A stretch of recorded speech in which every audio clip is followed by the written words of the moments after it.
Et à la radio La Foi en Jésus, dans votre émission Les temps prophétiques avec prophète exaucé Guigui Lungu. Aujourd'hui le 28 juillet, on est ensemble avec lui. Et prophète, bonjour. Bonjour. Ou bonsoir. Que le Seigneur te bénisse. Ah, parce qu'il y a des autres gens qui sont en train de te suivre partout dans les États-Unis, qui nous suivent ensemble. Et peut-être, maintenant on est 19h juste ici, Air d'Europe, peut-être là-bas c'est le matin, peut-être la nuit. Et dis-le même bonsoir.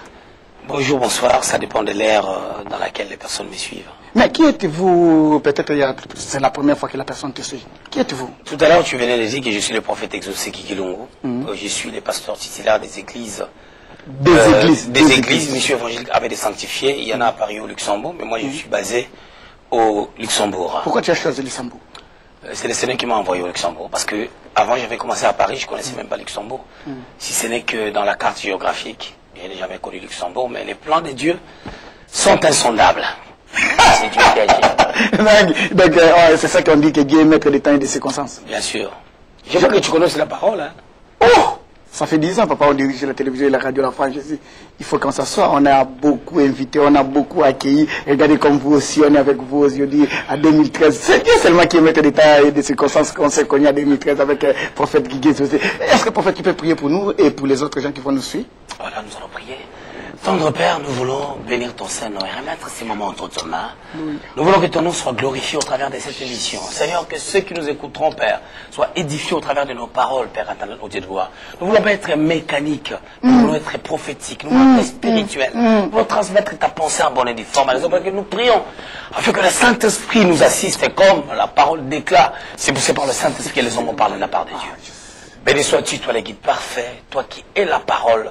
Et nous voulons que cette parole prenne place dans nos cœurs, au nom de Jésus-Christ. Amen. Amen, amen. Que Dieu te bénisse, ma sœur, mon frère, maman, papa. Restez toujours branchés dans votre site. Restez aussi toujours branchés dans votre bouquet Ora TV, télévision La Foi en Jésus. Première télévision chrétienne sur bouquet Ora TV. On peut dire aussi, nous sommes première radio via Internet, radio chrétienne, première radio africain ou congolais ou toute l'Afrique ou européen. Que Dieu vous bénisse. Et prophète, on a suivi maintenant, tu es en train de parler Dieu dans notre dimension. Pourquoi Dieu dans notre dimension? Dieu dans une autre dimension, c'est un thème merveilleux que le Seigneur m'avait donné. Vous savez, nous parlons de la part du Seigneur parce qu'il y a un être supérieur qui nous guide, c'est le Saint-Esprit. Voilà, Dieu dans l'autre dimension, vous savez, c'est seulement dire que nous ne devons pas stagner dans la connaissance que nous avons sur la personne de Dieu. Mais nous voulons connaître les progrès dans cette connaissance que nous avons de la personne de Dieu. Parce que, c'est vrai, la connaissance est parfaite en Jésus-Christ, mais cette connaissance doit grandir. Lorsque j'ai dit Dieu dans l'autre dimension, ou Dieu dans une autre dimension, je vais illustrer cette pensée-là en prenant l'exemple d'Élie et Élisée.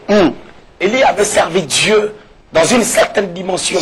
Il a connu des exploits dans la dimension au travers laquelle le Seigneur opérait avec lui. Mais lorsque Élisée est arrivé, parce que dans 1 Roi chapitre 19, Dieu avait dit à Élie lorsqu'il fuyait Jézabel, que tu oindras Élisée prophète à ta place. Eh bien, Élisée, comprenant que Dieu c'est un Dieu de dimension, il dit à Élie, je veux la double portion de ton esprit. Élisée voulait servir Dieu, voulait recevoir, bien entendu, vous remarquerez par la suite, il a reçu le manteau que son père avait jeté lorsqu'il était monté dans un tourbillon. Mais il avait demandé quelque chose par la foi, de pouvoir servir Dieu dans une autre dimension. La double portion. C'était une chose difficile, mais pas impossible. Dieu dans une autre dimension, voilà. Dieu dans une autre dimension nous amène à pouvoir connaître Dieu dans une dimension extraordinaire qu'on n'a jamais expérimentée. Ce n'est pas impossible, c'est possible, mais c'est question de s'accrocher au Seigneur et de rester dans le principe. Le prophète me provoque à chaque fois. Il me provoque. J'ai une question à te poser là. Ouais. Quand tu dis que Élisée, avec Élie, mais aujourd'hui, nous, on va connaître comment on est avec notre Dieu, avec une autre dimension. Vous savez, nous ne pouvons pas parler d'une autre dimension lorsqu'il n'y a pas le mystère de la croissance spirituelle. Vous savez, dans la typologie biblique, lorsque nous parlons de la croissance spirituelle, Déjà, selon l'étymologie du terme croissance, la croissance, c'est un développement progressif d'un corps organisé. Lorsqu'un enfant vient de naître, si on ne voit pas le développement en lui, on dira que cet enfant a un problème, c'est un mongol. Mais lorsqu'un enfant, au bout d'un an, l'enfant commence à marcher, au bout de 2 ans, l'enfant marche, non pas comme il marchait quand il avait 1 an, on sent que l'enfant est en train de progresser. Lorsqu'on voit que l'enfant commence à parler, certainement l'enfant ne parlera pas comme nous. Il aura des mots qui ne seront pas corrects. Mais au fur et à mesure que l'enfant continue à prononcer des mots, à parler, son langage va changer. C'est de là qu'on peut parler de la croissance. Et si on ramène ça dans des termes bibliques ou dans la typologie biblique, on dira que la croissance spirituelle, c'est lorsque quelqu'un naît de nouveau. Tu nais de nouveau. Nous naissons dans l'univers spirituel. On est enfant de Dieu. C'est ce que Nicodème n'avait pas compris, parce qu'il lui manque le Saint-Esprit. La nouvelle naissance nous fait naître dans les sphères spirituelles. On ne retourne pas dans le sein maternel, mais on récupère les caractères paternels qu'on avait perdus. On est de nouveau en Jésus-Christ au travers de l'œuvre de la croix, mais on ne doit pas s'arrêter là, on doit commencer à croître. 2 dimensions. La première dimension, tu vas remarquer qu'Ésaïe prophétise sur Jésus. Il dit, un enfant nous est né, un fils nous est donné. C'est-à-dire, un enfant doit grandir pour devenir un fils. Un fils n'est plus un enfant. Mais on ne sera jamais fils tant qu'on n'a pas été un enfant. Un enfant, c'est celui qui est encore au lait, mais un fils, c'est celui qui est responsable et capable de pouvoir hériter. Les choses de père. Voilà. Vous êtes bien branchés sur la télévision à la foi en Jésus. Ne quittez pas votre chaîne. Restez toujours connectés. S'il vous plaît, restez toujours connectés. Parce que le prophète, il est en train de parler quelque chose qui est très intéressant, Dieu dans d'autres dimensions. Parlez-nous un peu. Pourquoi en lisant que tu as dit qu'il faut que je commence à parler ce thème, ou bien c'était comment, ou bien tu as vu des choses que Dieu a fait à toi, ou bien tu as vu des choses que Dieu a fait à des autres gens qui sont des entours de toi, je ne sais pas, parle un peu, explique-toi un peu de Dieu dans nos autres dimensions. Dieu parle tantôt d'une manière, tantôt d'une autre. Je peux voir des progrès dans la vie d'une personne, dans la vie d'un homme de Dieu, dans une église quelconque. Je peux dire que non, Dieu agit selon des dimensions. Je peux voir les progrès dans ma vie. J'ai commencé quelque part, et je suis arrivé quelque part, et je pars quelque part. Je ne stagne pas, je progresse. Et à chaque étape de ma vie, lorsque je parle de Dieu dans une autre dimension, la dimension, en réalité, selon la définition du dictionnaire, peut parler du calcul du résultat qu'on peut obtenir après avoir calculé un espace quelconque. Mais lorsque nous parlons de Dieu dans une autre dimension, nous ne parlons pas du résultat qu'on peut avoir après avoir calculé, le périmètre de l'espace. Non. Nous voulons parler des agissements de Dieu, de la manière dont Dieu opère. Et il change sa manière d'opérer. Avec Élie, il a confondu les prophètes de Baal, mais avec Élisée, Dieu était capable de ressusciter un mort au travers d'un homme mort. Ouvre-moi ça, ouvre-moi ça, ouvre-moi ça. Élisée était mort. Ok? Élisée était mort. Il s'est passé plusieurs années. Les gens avaient oublié que quelqu'un a été enterré là. Parce que pour qu'on oublie qu'un prophète à la taille d'Élisée a été enterré là, c'est que quelque part, il y avait même la croix qu'on met dans le cimetière, avait même disparu. Ça commence comme ça. En d'autres termes, je change de langage. Ou peut-être que ces gens-là avaient une foi quelconque. Oui. Bref, nous savons que les gens étaient conscients que cette tombe-là, c'était là où on avait enterré Élisée. Parce que ils ont attesté par après que la personne était ressuscitée à cause de l'onction qui était sur Élisée. Alléluia. Nous offrons une notion de la capacité que l'onction peut produire. Élisée était mort. Ok? Mais dans ses os, il y avait la vie. Or, nous ne pouvons pas avoir la vie sans la mort. Élisée était mort, mais dans la mort qui est selon Dieu, ou dans une mort où Dieu est là, ou dans la mort que Dieu permet, il y a une vie. Raison pour laquelle Christ, même sur la croix, par sa mort, nous avons reçu la vie. Amen. Les ossements d'Élisée ont pu ressusciter quelqu'un, ont pu ramener quelqu'un à la vie. Parce que l'onction ne meurt jamais. C'était une autre dimension, c'était quelque chose que les gens n'avaient jamais vu. Vu dans une autre dimension, c'est aussi l'agissement de Jésus-Christ. Le Seigneur n'opérait pas toujours de la même manière. Dieu dans une autre dimension, ça peut nous ramener à plus tard. Non, Dieu ne va te laisser comme ça de partir. Non. Et ça risque de m'échapper. Donc, il y a des gens qui ont pris Dieu comme système, qui ont bloqué Dieu dans le système. Tu vas faire 21 jours. Voilà. Pour que tu sois guéri à 21.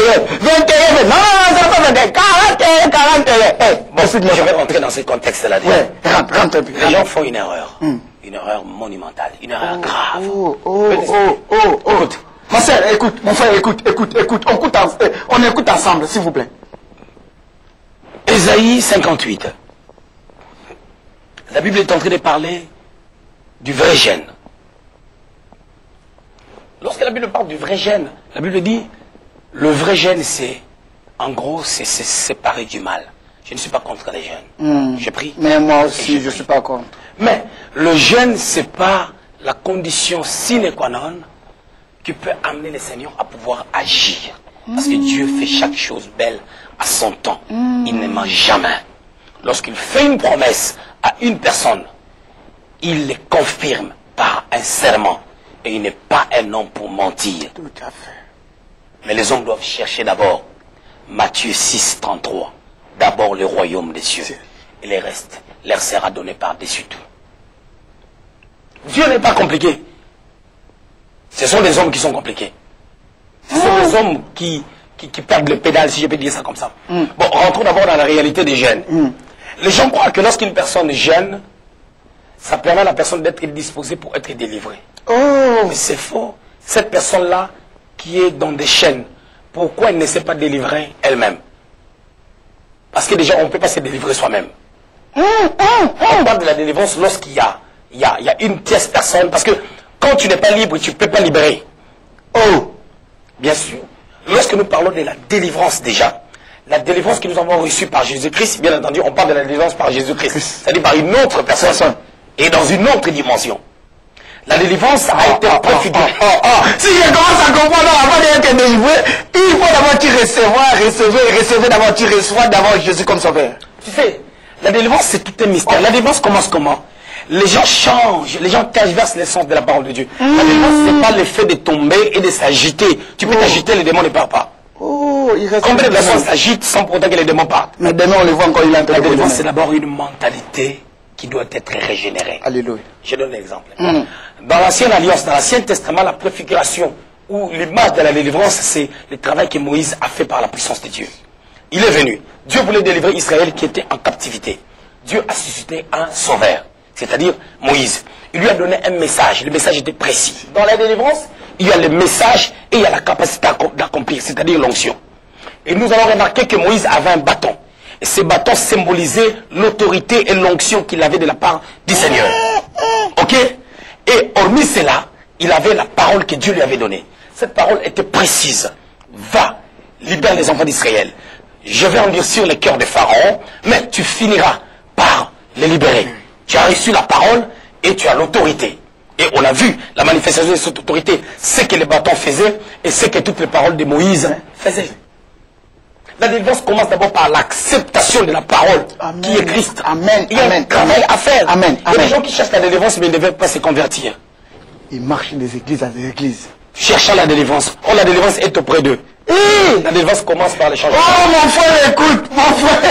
C'est tout près de toi. Expliquez-nous, papa. Une personne délivrée dans un domaine quelconque. Parce que la délivrance doit atteindre tous les domaines de notre vie. Tu le verras par les fruits. Je reviens à l'émission précédente. Vous les reconnaîtrez par leurs fruits. Il y a des gens, moi j'ai reçu la délivrance, mais un chrétien ou une chrétienne, il est en train de escroquer les gens. Il est en train d'injurier les gens. Tu n'es pas encore délivré. Son caractère ne change même pas. Ben oui. Mais il y a des gens même qui ont peur des sorciers. Ils se disent qu'ils sont délivrés. Ils se disent qu'ils sont délivrés. Surtout quand on dit qu'il y a un sorcier dans l'église ici. Là, vous, vous nous faites peur. Hein? Quand je dis qu'il y a une sorcière là, tu vois les gars comment ils les cassent. Il y a une vidéo que j'étais en train d'enseigner hier, qui sera publiée bientôt là. J'étais en train de dire aux gens, dans une église où il y a l'onction du Saint-Esprit, il ne peut pas y avoir un membre de l'église sorcier.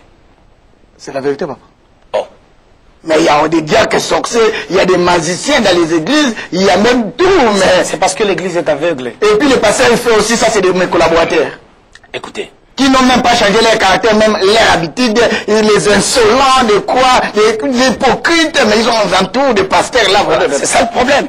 Je dis que un sorcier peut venir à un programme, un sorcier peut venir au culte une fois, mais un sorcier ne peut pas être membre. Je parle de membre effectif de l'église.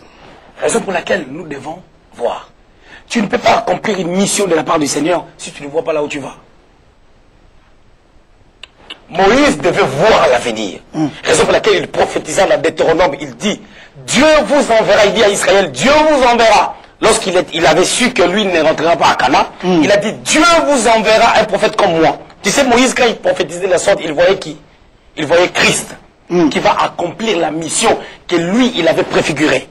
Parce que la mission de Christ ressemble à celle de Moïse. Mais par contre, la mission de Christ touche le monde entier. Oh yes! Christ était mort sur la croix pour le monde entier, mais Moïse était venu pour libérer seulement Israël. Leur mission s'est ressemblée, mais Jésus-Christ l'avait amené dans une autre dimension. Oh, Dieu d'Azode! Ah, non. Tala. Ah, je voulais te parler même à Lingala. Tu peux parler. Lingala Maramanzambe. Elengi, quand la majorité, aux hommes, ils pas Elengi. Parle français parce que j'ai des étrangers à l'église, ils sont. Mais parlez, t'as pas dit que je viens de parler, pauvre. Le frère Léta vient de dire, il faut aimer les choses de Dieu. C'est tellement merveilleux. Dieu. Dans cette dimension. Ouais. C'est un thème qui t'a mis au cœur. Écoute, même lorsque Christ est venu accomplir la mission, il a amené cette mission dans une autre dimension. Je veux ouvrir. Moïse dit, Dieu vous enverra un prophète comme moi. Israël croyait que c'était Josué parce que le nom de Josué c'est Yeshua, le sauveur. Moïse ne parlait pas de Josué qui devait prendre la relève pour partager la terre de Canaan. Mais Moïse est en train de voir la rédemption. Parce qu'un vrai prophète, s'il n'annonce pas la rédemption de Christ, c'est un faux prophète. Un vrai prophète doit voir la rédemption. Or, la rédemption, c'est un mystère qui a été, qui est et qui sera. Oh yes. Donc Moïse, quand il parlait de la rédemption, comme la rédemption a été un plan préparé par Dieu depuis l'éternité passée, Moïse l'a vu dans le passé, dans l'éternité passée, et il l'a vu encore dans le futur, quand ça devait arriver. Mais pourquoi nous, les enfants de Dieu, on ne comprend rien? On ne comprend rien. Mais les enfants de Dieu ne comprennent pas parce qu'ils passent moins de temps dans la parole, ils passent le temps dans d'autres choses. Quand tu passes beaucoup de temps dans quelque chose, tu vas avoir la maîtrise dans la matière. C'est ça. Combien de temps nous donnons à Dieu pour que Dieu nous amène dans une autre dimension? C'est vrai, Dieu c'est un Dieu de dimension. Il peut nous amener dans une autre dimension. Mais l'homme aussi peut créer une nouvelle dimension avec son Dieu. Je vais prendre un exemple. Ok? Moïse demande à Dieu, dans Exode chapitre 33, je veux voir ta gloire. Dieu lui dit, personne ne peut me voir. Personne ne peut me voir et rester vivant. Or, ce Dieu-là, à chaque fois, il était en face d'Adam pour parler à Adam. Et Adam était vivant. Mais attends, Adam était vivant. Quand non, c'est la parole. Enseigne-nous. Aujourd'hui, je parle peut-être que ce n'est pas même une émission, c'est un enseignement. Enseigne-nous. Et Dieu parlait avec Adam, face à face, mais Adam n'était pas mort. En d'autres termes, Dieu voulait dire à Moïse que Dieu voulait voir comment est-ce que Moïse saisit Dieu. Mais lorsque nous rentrons dans le contexte de la femme qui avait la perte de sang, cette femme qui avait la perte de sang, elle a saisi aussi quelque chose de très particulier. Dieu avait dit à Moïse, personne ne peut me voir en face. Ok? En d'autres termes, si on voit Dieu en face, c'est qu'on le voit dans sa plénitude. Mais cette femme-là, en agissant dans une autre dimension, elle vient par derrière. Oh! Parce qu'elle ne peut pas, il ne peut pas être devant. Elle a reçu quelque chose qu'on peut recevoir que si on voit Dieu en face. Mais elle l'a reçu en le saisissant juste. Il sa robe par derrière. Et le Seigneur a senti qu'il y avait quelque chose qui était sorti. Prof, je risque de me mettre debout dans cette émission parce que la parole est bien. Bien-aimé aime les choses de Dieu, aime la parole de Dieu. Et aimer la parole de Dieu, c'est très bien. Ça console, ça donne le goût. Et enseigne, papa, enseigne. Tu comprends? C'est-à-dire que cette femme-là a créé quelque chose. Cette femme-là, tu vas remarquer qu'on ne cite pas son nom. On ne sait pas si elle sortait de quelle famille. si elle habitait où? Et la Bible est précise, hein, la Bible parle d'Élie. Élie le Tishbi. Simon, fils de Jonas. Bartimée, fils de Timée. Non, c'est comme David, je pense qu'on va savoir. Tu sais que tu m'as envoyé la tête. Parce que même la Bible dit que la femme l'a souffert. On disait pas que la femme l'a souffert avec sa femme. Non. Donc, en quelque sorte, si la Bible mentionne cette histoire, vous allez remarquer que cette personne était une personne même déconsidérée, qui sortait de nulle part. On ne connaissait même pas ses origines, mais l'impact de sa compréhension par rapport à la manière dont Dieu peut agir. Or, Dieu ne peut agir que lorsqu'on comprend comment il est. Vous êtes bien branchés sur télévision La Foi en Jésus. Comprends Dieu. Quand tu le comprends, explique-nous, papa. Écoute.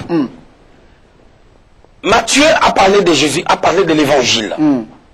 L'évangile, en grec, traduit par évangélion, la bonne nouvelle. On parle de l'évangile selon Matthieu. Évangile selon Jean. Évangile selon Marc et Luc. Les 4 évangiles parlent de la personne de Christ, de ses activités, de tout ce qu'il a fait. Mais ces évangiles ne sont pas présentés de la même manière. Matthieu commence son évangile par la généalogie de Jésus. Il présente Jésus-Christ comme le Fils de Dieu.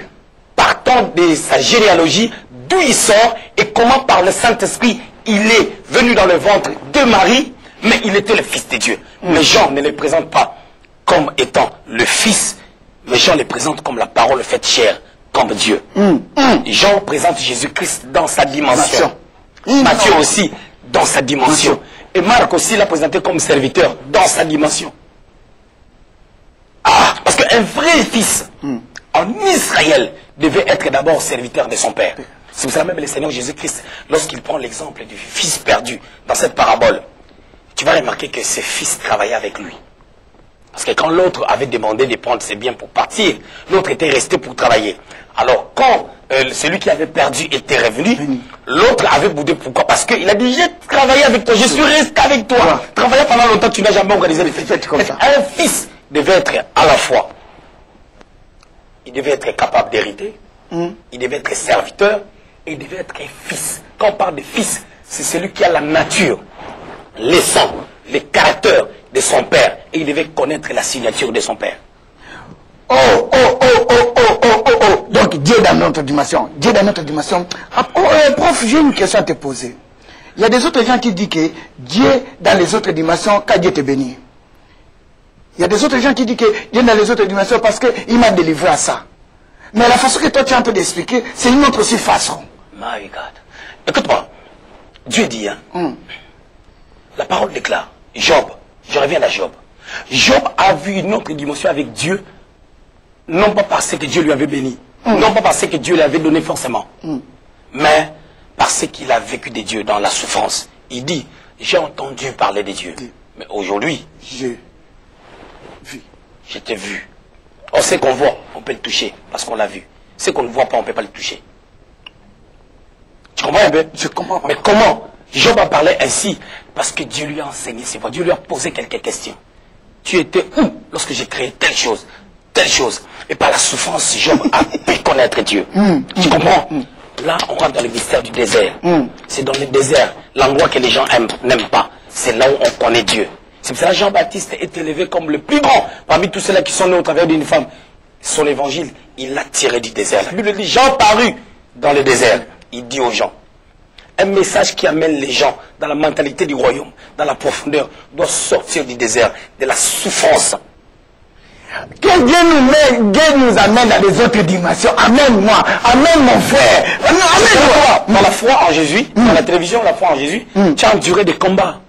Mais aujourd'hui, tout le monde veut faire comme toi. Ils veulent contourner la route. Sans avoir des épreuves, ils veulent devenir comme le frère d'État. Ça n'arrivera pas. Non. Comme le prophète vient de dire, moi je veux encore une autre dimension. Amène ma soeur, amène mon frère, amène-nous tous les gens qui travaillent même ici à la studio La Foi en Jésus. Amène-nous. Prof, parle un peu des dimensions. Des dimensions de Dieu. Il y a plein de dimensions de Dieu. Parle un peu. Tu ne peux pas entrer dans une autre dimension si tu ne payes pas les prix. Oh, il y a un prix à payer pour une nouvelle dimension. Oh yes. Ouvre ça, ça c'est même la dernière phrase. Il faut s'arrêter même à ouvre ça et puis on arrête l'émission. Je voulais ouvrir quelque chose. 1 Roi chapitre 19. Dieu dit à Élie. Élie commence à fuir Jézabel. Dieu lui dit, bon, comme tu es fatigué, tu viendras Élisée prophète à ta place. Ok? 1 roi, chapitre 19 et 2 rois, chapitre 2. L'écart qui nous sépare, ça c'est l'histoire. Hein? L'écart de temps qui nous sépare, c'est 10 ans. Mais 10 années après, Élisée était au service d'Élie. La Bible dit qu'il versait l'eau entre les mains d'Élie. Mais avant qu'il reçoive ses manteaux, Élie lui dit, attends-moi ici, je pars à Gilgal. Oh. Tu vois, Élie voulait voir sa détermination. Oui. Tu comprends un peu? Il y a un prix à payer. Mais si c'était des chrétiens d'aujourd'hui, ils allaient dire, ah, Dieu avait dit de le rendre prophète à ma place, aujourd'hui il va être enlevé, regarde déjà qui commence à... Or, on voulait voir la persévérance d'un disciple. Amen, amen, papa. Il y a un prix à payer. Regarde ce que Jésus dit, c'est un scandale. Imagine-toi, frère l'État, tu perds un membre de ta famille, tu perds l'un des parents. Mais l'homme de Dieu te dit, viens, laisse les morts enterrer leurs morts. On va l'attraper pour un sorcier. Aujourd'hui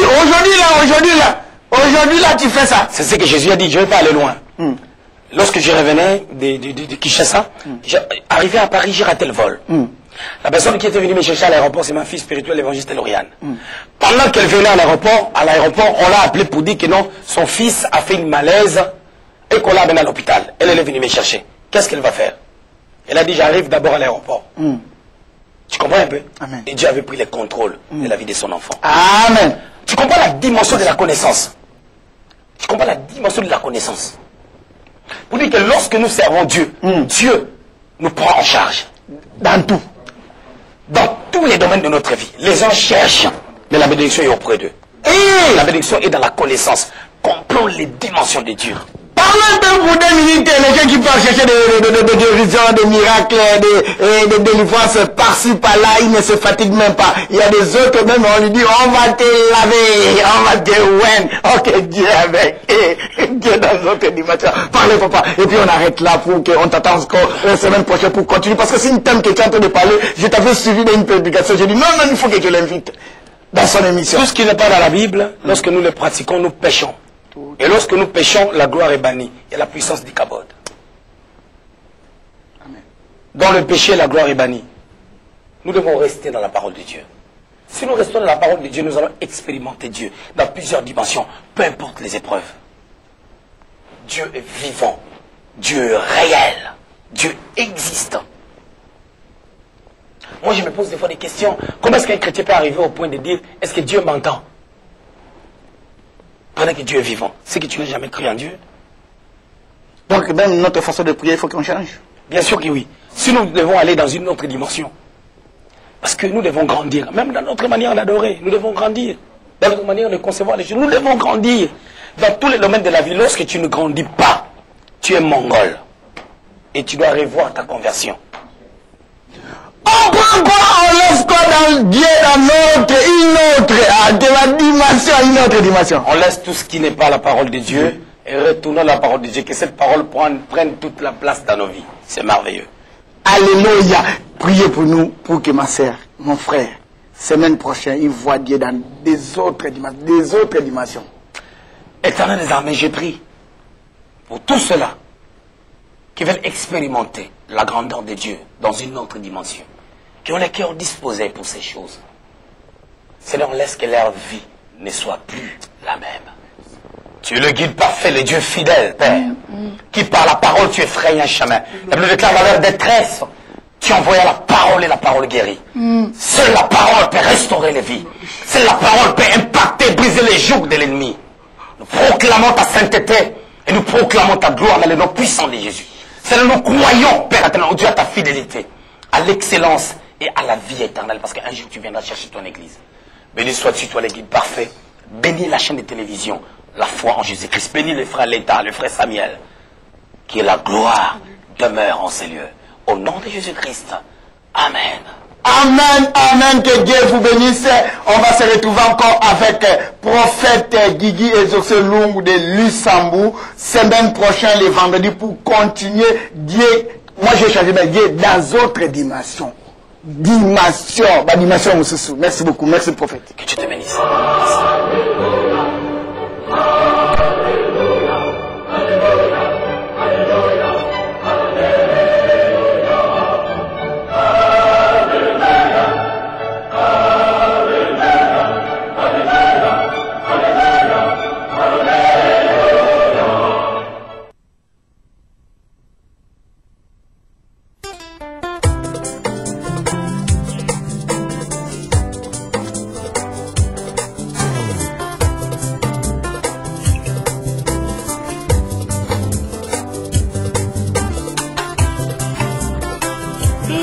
yo motima nazoelako opesanga na moyo yo butu epimela ngai obongiselanga oyo mokili ebebisa ye ozongiselanga ya motu ya abungisa ye yaya ngai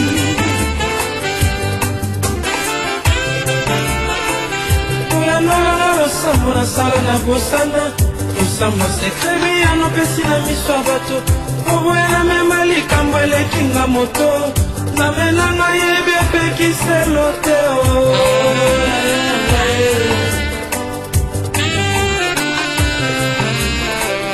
yopekisanga na koma miso paipai kolula oyo pesa na basusu na ata likulusu epai nyonso eutaka nazwa oyo pesa na baninga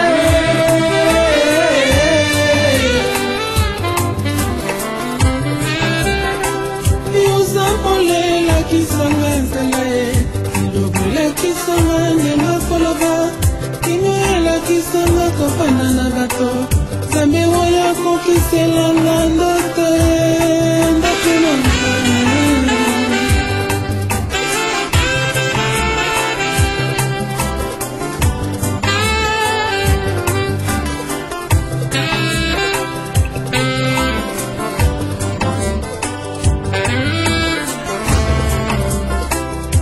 naselanga motema nazwa eloko opesanga na moyo oyo butu epimela ngai obongiselanga oyo mokili ebebisa ye ozongiselanga yo moto ya nabongisa. Et à la radio La France Jésus, dans votre émission Les temps prophétiques avec prophète exaucé Guigui Lungu. Aujourd'hui le 28 juillet, on est ensemble avec lui. Et prophète, bonjour. Bonjour. Ou bonsoir. Que le Seigneur te bénisse. Ah, parce qu'il y a des autres gens qui sont en train de te suivre partout dans les États-Unis, qui nous suivent ensemble. Et peut-être, maintenant on est 19h juste ici, Air d'Europe, peut-être là-bas c'est le matin, peut-être la nuit. Et dis-le même bonsoir. Bonjour, bonsoir, ça dépend de l'ère dans laquelle les personnes me suivent. Mais qui êtes-vous? Peut-être c'est la première fois que la personne te suit. Qui êtes-vous? Tout à l'heure, tu venais de dire que je suis le prophète exaucé Guigui Lungu. Je suis le pasteur titulaire des églises. Des églises, Mission évangélique avait des sanctifiés. Il y en a à Paris, au Luxembourg, mais moi je suis basé au Luxembourg. Pourquoi tu as choisi Luxembourg? C'est le Seigneur qui m'a envoyé au Luxembourg. Parce que avant j'avais commencé à Paris, je ne connaissais même pas Luxembourg. Si ce n'est que dans la carte géographique, je n'ai jamais connu Luxembourg, mais les plans de Dieu sont insondables. C'est Dieu qui a dit. Donc, c'est ça qu'on dit que Dieu est maître des temps et des circonstances. Bien sûr. Je veux que tu connaisses la parole. Hein. Oh! Ça fait 10 ans, papa, on dirige la télévision et la radio La France. Il faut qu'on s'assoie. On a beaucoup invité, on a beaucoup accueilli. Regardez comme vous aussi, on est avec vous aujourd'hui à 2013. C'est Dieu seulement qui met des temps et des circonstances qu'on s'est connus à 2013 avec le prophète Guigui. Est-ce que prophète, tu peux prier pour nous et pour les autres gens qui vont nous suivre? Voilà, nous allons prier. Tendre Père, nous voulons bénir ton Saint-Nom et remettre ces moments entre tes mains. Nous voulons que ton nom soit glorifié au travers de cette émission. Seigneur, que ceux qui nous écouteront, Père, soient édifiés au travers de nos paroles, Père éternel, au Dieu de gloire. Nous ne voulons pas être mécaniques, nous voulons être prophétiques, nous voulons être spirituels. Nous voulons transmettre ta pensée en bonne et due forme. Que nous prions afin que le Saint-Esprit nous assiste. Et comme la parole déclare, c'est par le Saint-Esprit que les hommes parlent de la part de Dieu. Béni sois-tu, toi le guide parfait, toi qui es la parole. Et nous voulons que cette parole prenne place dans nos cœurs, au nom de Jésus-Christ. Amen. Amen, amen. Que Dieu te bénisse, ma sœur, mon frère, maman, papa. Restez toujours branchés dans votre site. Restez aussi toujours branchés dans votre bouquet Oral TV, télévision La France Jésus. Première télévision chrétienne sur bouquet Oral TV. On peut dire aussi, nous sommes première radio via Internet, radio chrétienne, première radio africaine ou congolais ou toute l'Afrique ou européen. Que Dieu vous bénisse. Et le prophète, on a suivi maintenant.